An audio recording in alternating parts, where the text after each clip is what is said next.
Bismillahirrahmanirrahim. Assalamualaikum warahmatullahi wabarakatuh. Hari ini Ustazah Asila akan ajar pendidikan Islam tahun 2 yang bertajuk Istinja.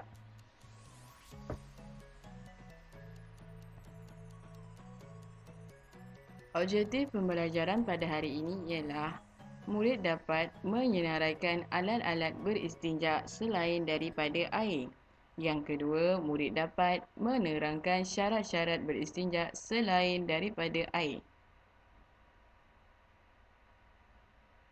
Cuba dengar bunyi apa ini. Bunyi apa itu? Cuba teka ya murid-murid.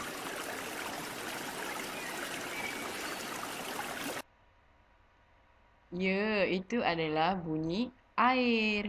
Air terjun, air sungai, air pantai, air yang kita guna dalam keperluan harian kita. Baik tak Allah ni? Baik kan? Allah bagi air yang percuma yang banyak sangat dekat pada manusia. Jadi kita kena bersyukur dan jangan mencemarkan air kita. Okey. Ketika kita buang air besar, buang air kecil pun kita guna air kan? Cuba bayangkan kalau tengah buang air kecil, tiba-tiba tak ada air. Murid-murid nak guna apa ya? Cuba bayangkan kat Damansara Dama ini, dia tak ada air selama seminggu. Seram kan? Okey. Maksud istinja ialah membersihkan kubul atau dubur selepas membuang air kecil atau air besar dengan menggunakan air mutlak atau benda-benda kesat. Membersihkan kubul atau dubur. Kubul atau dubur ni bermaksud saluran yang mengeluarkan air kecil dengan air besar kita. Kita kena menggunakan air mutlak. Menggunakan air mutlak, kalau kita ada air, kita bolehlah guna air pipe tu. Okey, atau benda-benda kesat. Benda-benda kesat. Kalau tak ada air, maksudnya kita boleh guna benda-benda yang kesat. Okey. Apa itu benda-benda yang kesat ni?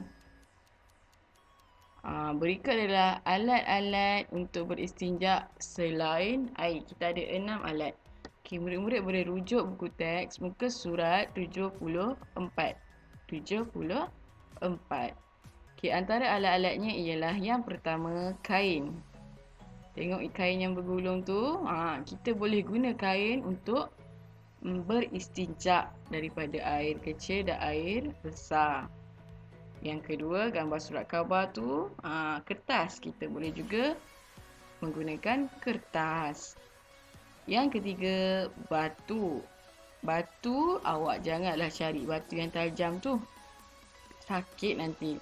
Tak pun janganlah cari yang macam batu seremban, kecil sangat. Kita cari yang berpada-pada.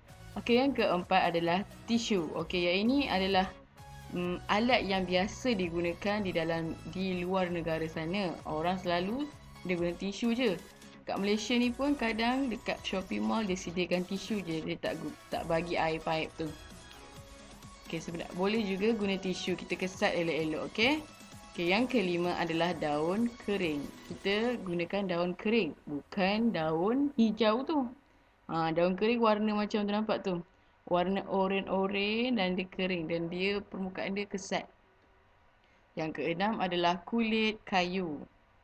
Pernah nampak tak yang kayu yang tua tu dia ada kulit. Guna yang itu. Tak apa, ranting kayu. Ini adalah 6 alat yang kita boleh gunakan kalau tak ada air. Okey, ciri-ciri alat istinja. Mesti ada ciri-ciri dia. Bukan kita main ambil je apa-apa benda. Kalau selain daripada 6 tu, tapi ada ciri-ciri yang 4 ni, boleh kita gunakan. Yang pertama, mestilah benda yang kesat. Seperti batu dan kertas. Nampak ni? Benda yang kesat seperti batu dan kertas. Kalau benda tu lembut, macam daun yang macam dia, tak boleh.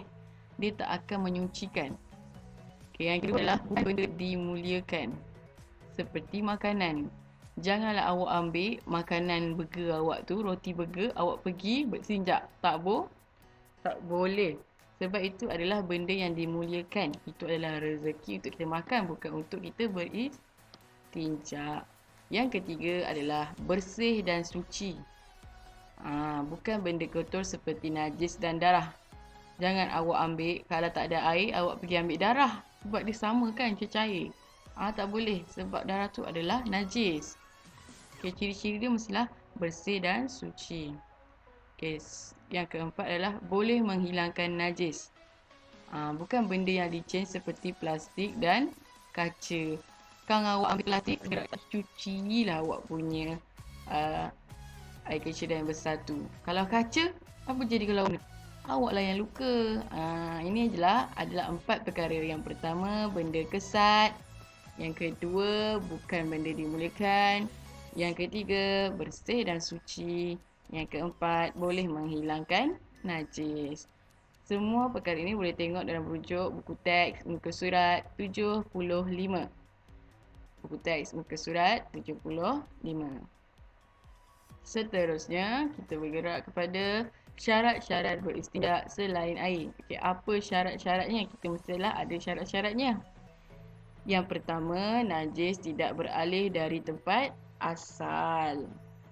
Najis tidak dialihkan atau dipindah tempat. Awak tengah buang air besar, awak tak bolehlah bergerak-gerak. Awak kena, sebelum tu awak dah prepare dulu. Tak pun, awak jangan bergerak-gerakkan najis awak tu. Yelah kan. Contoh kalau buang air kecil, awak jangan sipah-sipahkan air kecil tu. Faham tak? Okey, yang kedua, najis masih belum kering. Haruslah beristinja selepas melepaskan hajat. Tidak perlu bertangguh-tangguh. Janganlah dah melepaskan hajat awak, nantilah cuci tak ada air. Nanti ada air baru boleh kita cuci. Jadi nanti dia kering dan berbau busuk. Tak boleh, kita jangan bertangguh. Okey, najis tidak beralih dan najis masih belum kering. Kalau dah kering, nak buat apa ustazah? Kalau dah kering, kita boleh buang begitu sahaja. Okey, yang ini boleh berujuk buku teks muka surat 75. Okey, seterusnya cara-cara beristinja. Mana cara-caranya ni? Okey, cuba tengok gambar teddy bear ni. Okey, ini boleh berujuk buku teks muka surat 76. Okey, yang pertama, kita haruslah sapu kubur dan dubur dengan benda yang kesat. Tengok ni. Sapu, dubur dan dubur dengan benda yang kesat. Okey, ini contohlah teddy bear ni. Okey, ini pertama. Yang kedua, sapu dengan 3 kali sapuan saja. Okey, sapu 3 kali. 1, 2, 3. Jangan lebih-lebih. Okey, yang ketiga, setiap sapuan menggunakan benda kesat yang baharu. Maksudnya kalau awak buang air besar tu, awak mesti ada 3 batu. Sebab nak buat 3 kali sapuan. 1 kali batu dah. Lepas tu letak tepi. Lepas tu ambil lagi. Yang kedua batu. Okay. Yang ketiga batu. Okey, kalau guna tisu, 3 helai tisu. 1, 2, 3. Guna helaian yang baru. Ini adalah tiga cara beristinja selain air. Mudah kan? Okey, seterusnya, apa kepentingan beristinja selain air ni?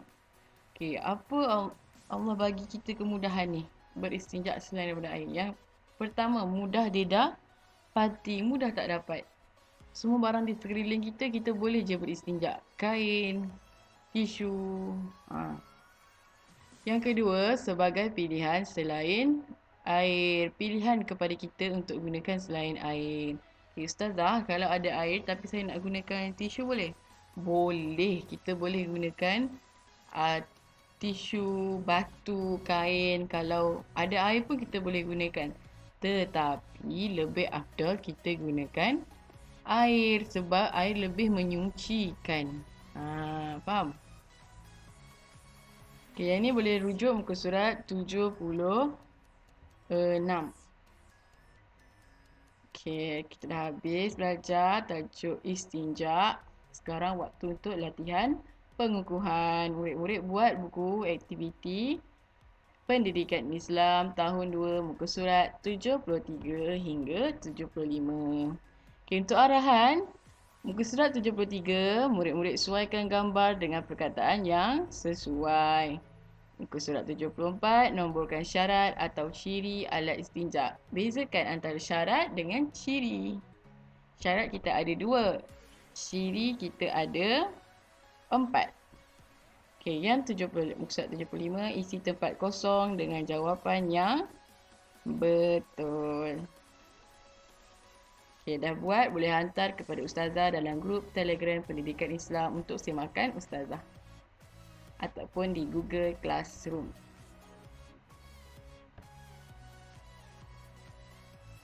Okey, terima kasih. Jumpa lagi. Ini sahaja daripada ustazah pada minggu ini. No water, no worries. Jangan risau. Okey. Terima kasih. Assalamualaikum. Jumpa lagi. Bye.